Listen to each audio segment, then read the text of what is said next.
Sí, señor, dice David, que pregunta, ¿la salvación se pierde? Qué buena pregunta.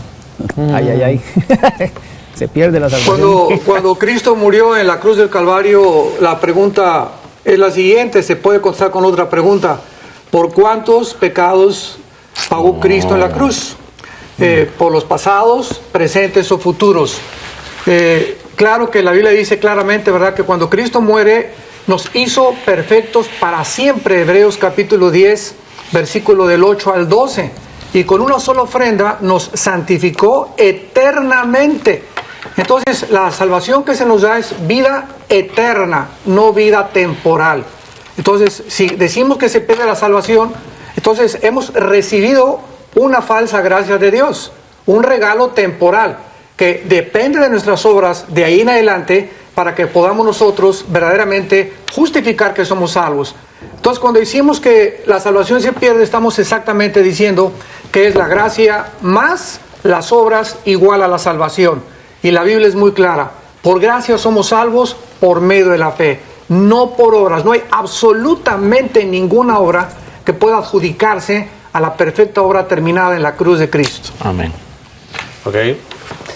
Mucha gente hace este tipo de pregunta porque quiere saber si se puede seguir portando mal, ¿no? Puedes saber si puedes seguir pecando, ¿no? Y la cosa es esa, si realmente fuiste salvado, tienes una relación con Dios, no vas a buscar seguir haciendo lo que hacías antes, no. Estás buscando otro camino. Entonces, están buscando una justificación para portarse Juan mal. Carlos, usted está que preguntándose esto, es por eso, Juan Carlos, que usted preguntaba tanto. Juan Carlos. No, yo, por ejemplo, Hebreos 10:14, que es el pasaje que citó el pastor, dice, porque con una sola ofrenda hizo perfecto para siempre a los santificados. Yo creo que si alguien renuncia al deseo de ser santificado y apostata de la fe, pierde su salvación. Yo no creo que se pueda perder o se pueda ganar la salvación, pero si usted deja de ser un creyente en Cristo, su salvación la pierde, pues ya no la quiere.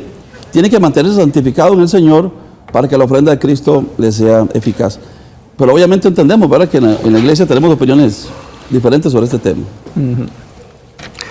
Sí, en Romanos 8:29 lo dice claramente la Biblia. A los que antes conoció, ¿qué significa esto? ¿Conocer de qué sentido? O sea, Dios antes de que hiciera absolutamente todo, ya conocía perfectamente bien quiénes iban a salvar, quiénes iban a condenar. A esos que conoció, dice la Biblia que los predestinó. A los que predestinó, los llamó, justificó y glorificó. Notemos que todos los verbos están en tiempo pasado. Entonces nadie puede decir, bueno, yo quiero rechazar la santificación, porque tú ya, vuelvo a insistir, consistiría entonces en nuestros esfuerzos mantener la salvación. Y podríamos ya agregar algo a nuestro propio mérito y a nuestro propio orgullo, decir, bueno, voy a entrar al cielo porque también hice algo para merecérmelo. Y vamos a llegar allá como limosneros, sin haber merecido absolutamente nada, más que por la sangre de Cristo. Mi amigo, el Señor está formando una nueva iglesia, bañada por el aceite del Espíritu Santo, preparada por los eunucos que son los predicadores de sana doctrina, porque nosotros como predicadores sabemos que nuestra tarea no es llenarnos de plata, nuestra tarea es preparar a la novia para el rey, para ir al cielo. Como predicadores debemos predicar ese mensaje. Cristo viene, arrebatamiento a las puertas. Prepárese, porque ciertamente vengo en breve, un poquito más, y el que ha de venir vendrá. Y si el justo retrocediere, no agradará mi alma, mas nosotros no somos de los que retrocedemos para perdición, sino de los que perseveramos para la salvación del alma. Y a mí no me van a venir con el cuento chino de decirme que la salvación no se pierde, hijos del diablo. Nosotros los judíos, olivo natural, nos desgajaron de nuestro propio olivo para meterlo a usted, y la Biblia dice, aprende, no sea que tú te jactes contra el olivo natural y tú también seas desarraigado, porque si Dios no perdonó al olivo natural, tampoco a ti te perdonará olivo silvestre, porque poderoso es Dios para volver a injertar al olivo natural en su propio olivo y arrancarte a ti si no perseveras.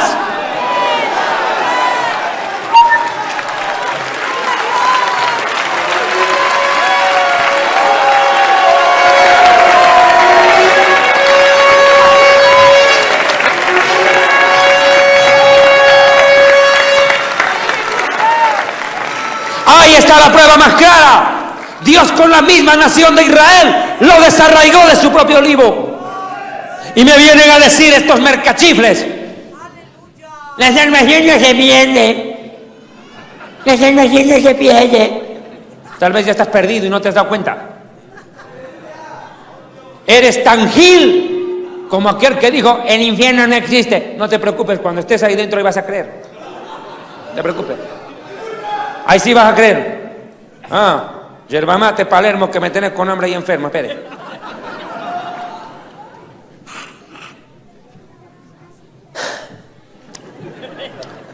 Ahora, escuchen. El otro día estaba escuchando una payasada de este teololoco español. El ser humano no tiene libre albedrío, por ende no puede perder la salvación. O sea que Dios es el culpable de todo. Claro, el pobre hombre es un pobre títere, no tiene ni capacidad de decisión. ¿Cómo pueden predicar semejante burrada? ¿Cómo que la salvación no se pierde? ¿Y usted qué cree que Jesucristo pagó un precio en vano para que vivamos irresponsablemente? ¿Y usted qué cree que Jesucristo murió en la cruz y derramó su sangre para que usted viva como le fuera dado la gana? ¿Qué sentido tiene entonces vivir en santidad si la salvación no se pierde? Vámonos a fornicar, vámonos a emborrachar. ¡Qué barbaridad! Tranquilos estos, no se preocupen. Van a ver. Cuando estén en el infierno ahí se van a acordar si la salvación se pierde o no. Ahí van a creer hasta en el diablo al verlo en vivo.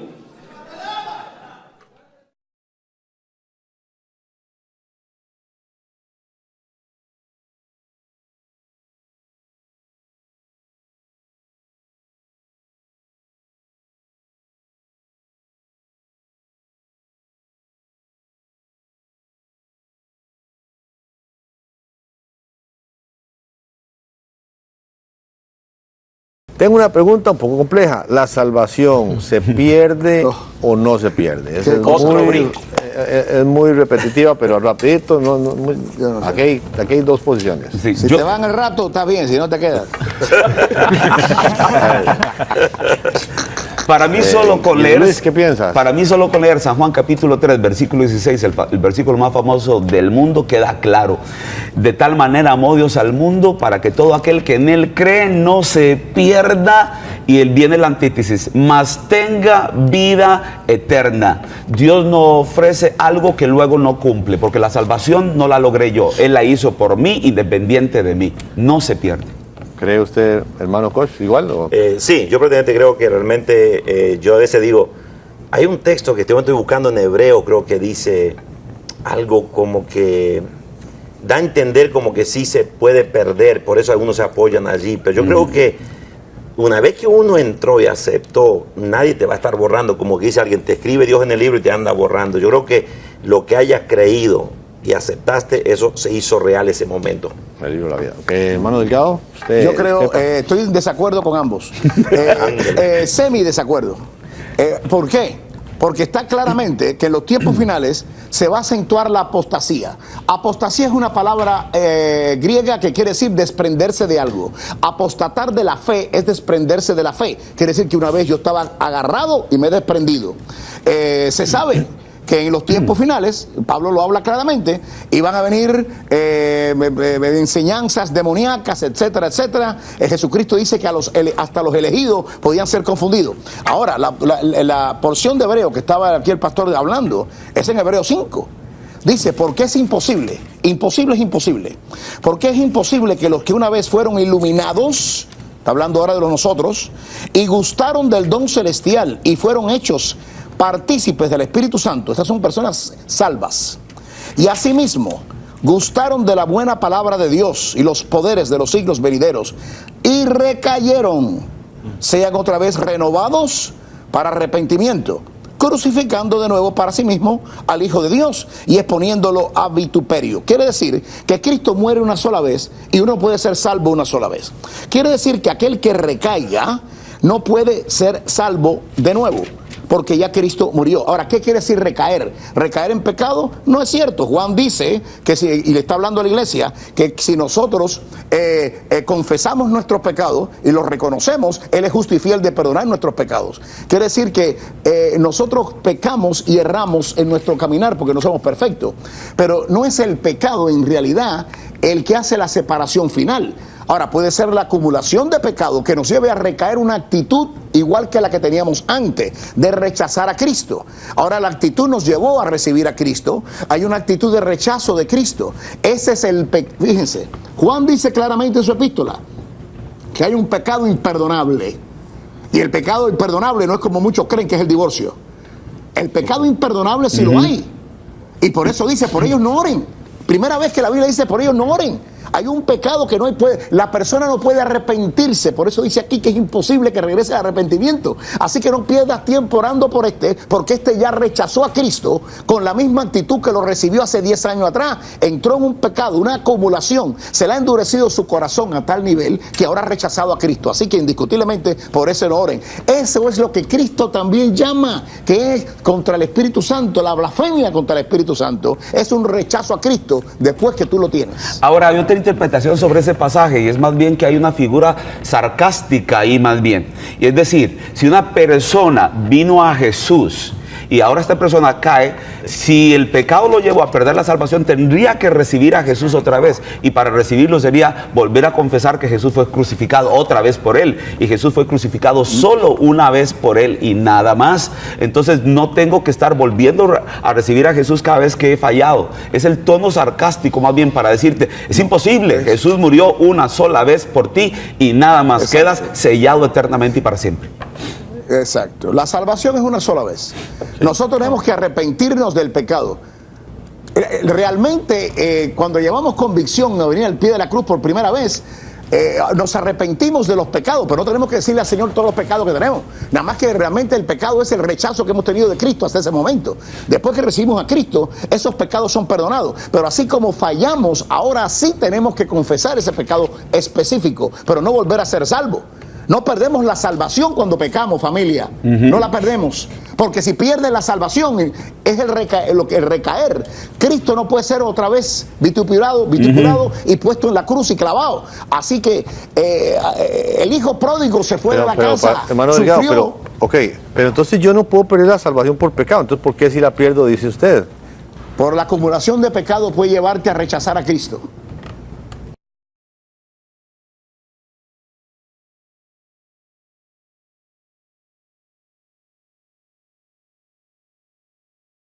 Mire, todo es así.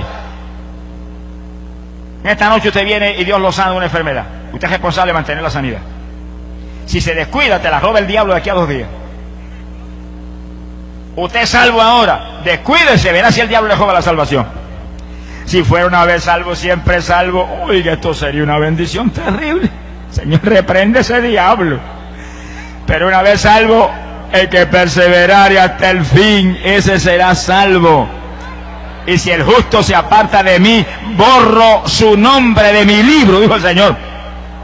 El que tiene lápiz para escribir allá arriba tiene una goma más grande que este estadio para bojar también. Alábelo si puede.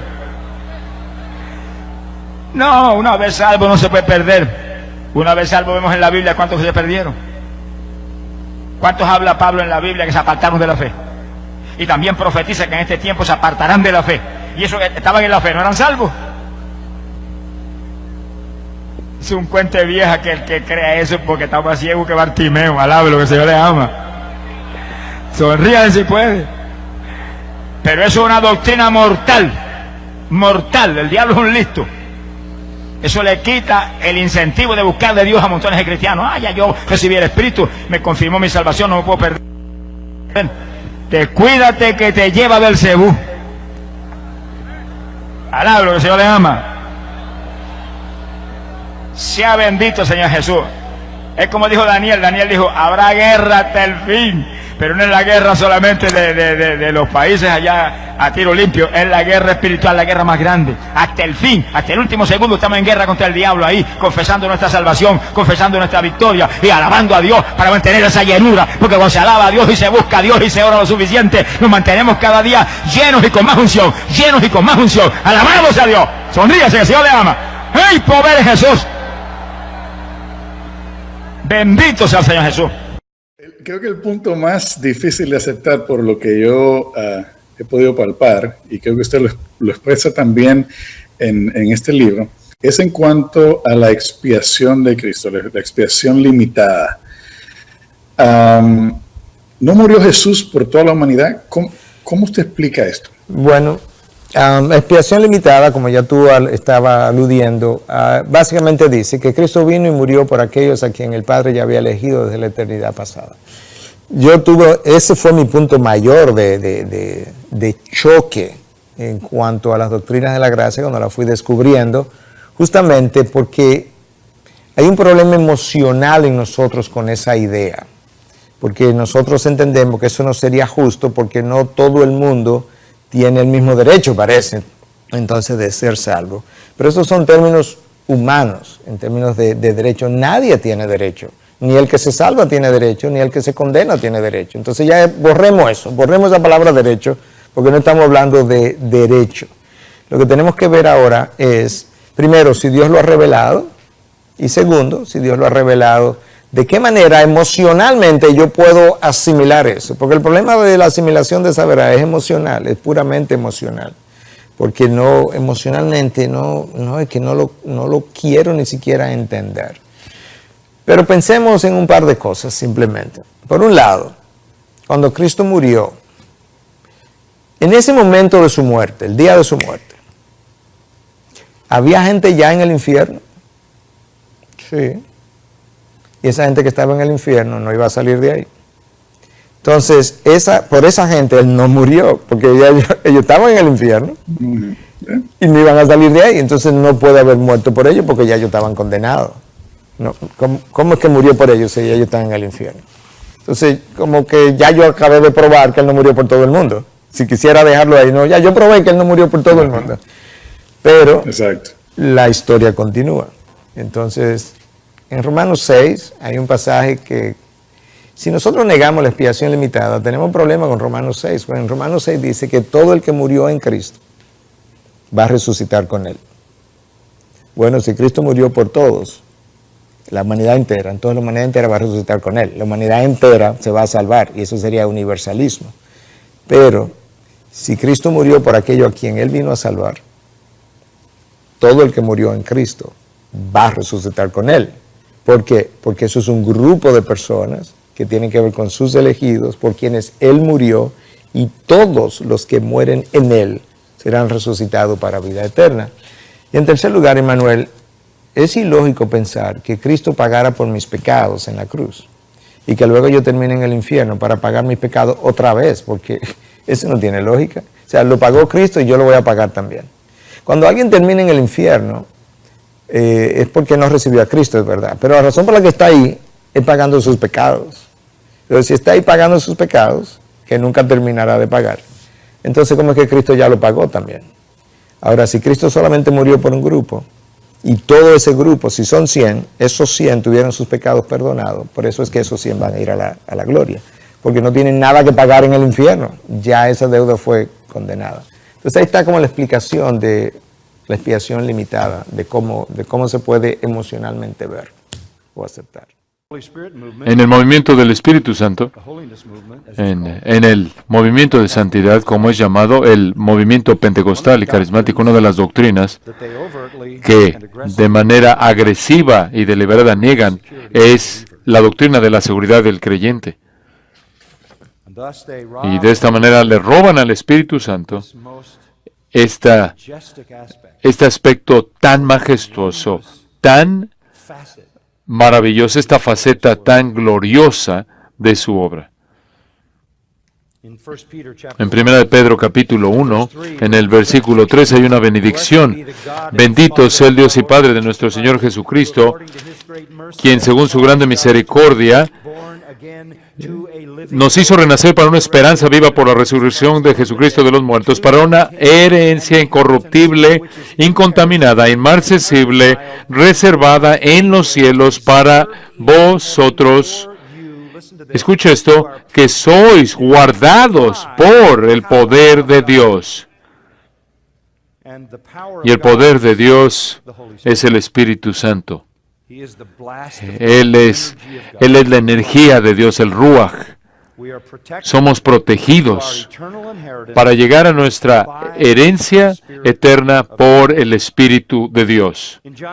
En Juan 6, Jesús dijo, todo lo que el Padre me da, vendrá a mí, y el que a mí viene, no le echaré fuera, y el que a mí viene, recibiré, y yo no he perdido a ninguno de ellos, sino lo resucitaré en el día postrero. Nadie se queda en el proceso o se cae en las grietas. Efesios capítulo 1, versículo 13, en él también, habiendo oído el Evangelio, habiendo oído la palabra de verdad del Evangelio de vuestra salvación y habiendo creído en él, fuisteis sellados con el Espíritu Santo de la promesa, que es las arras de nuestra herencia. El Espíritu Santo vino a tu vida en el momento de la salvación como un enganche, como un anillo de compromiso, el arrabón, el compromiso, la garantía, el sello de tu herencia eterna. Estas son las mejores noticias jamás presentadas del cielo para nosotros acerca de nuestra salvación. Nuestra salvación está segura. Permíteme decirte algo. Si tú pudieras perder tu salvación, la perderías. La perderías. Si hubiera alguna manera en la que pudieras perder tu salvación, la perderías. Si yo pudiera perder mi salvación, la perdería. No podría obtenerla por mí mismo para comenzar.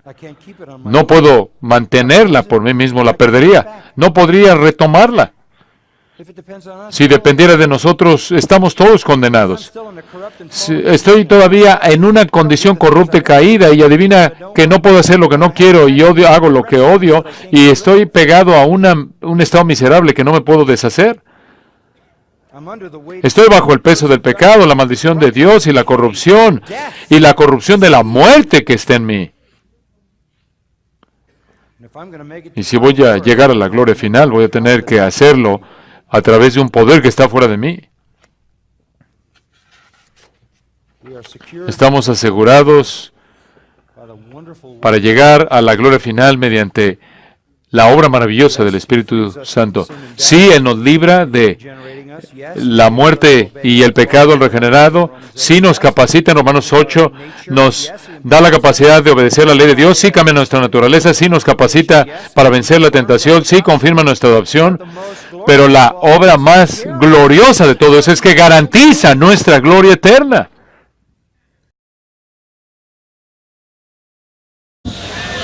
Gracias por mi Jesús, que vino voluntariamente a dejarse matar por nosotros. Sea bendito el Señor Jesucristo. Hay poder en Jesús. A los que tenemos salvación, mira hermano, movámonos con temor y temblor cuidando esa salvación tan grande. Porque ahora predican que una vez salvo, siempre salvo. El Señor reprenda al diablo y todos los mentirosos aquí abajo. El Señor le dijo a Moisés una vez cara a cara: Moisés, el que pecare contra mí, a ese lo borraré de mi libro. Mira, velo una vez salvo, siempre salvo. Si te bajan del libro, te perdiste después que trabajas en el libro de la vida. La paga del pecado es muerte. El que se convierta, lo llene Dios del Espíritu Santo, se goce de esa salvación tan linda y tan hermosa, y después se vaya a la borrachera, se lo lleva Satanás. Ahora lo que el Señor le ama. No, hermano, yo tengo que hablar esto claro, porque esto es decisivo. Yo no le puedo esconder a usted la verdad. Yo tengo que hablar de las cosas claras, pero es porque lo amo y quiero que usted se salve y que usted no se deje engañar de nadie. Millares ahí en el infierno ahora mismo, echándole 1000 maldiciones a los que lo engañaron aquí afuera. Pero ¿de qué le vale? Ahí se quedan. ¿De qué le vale?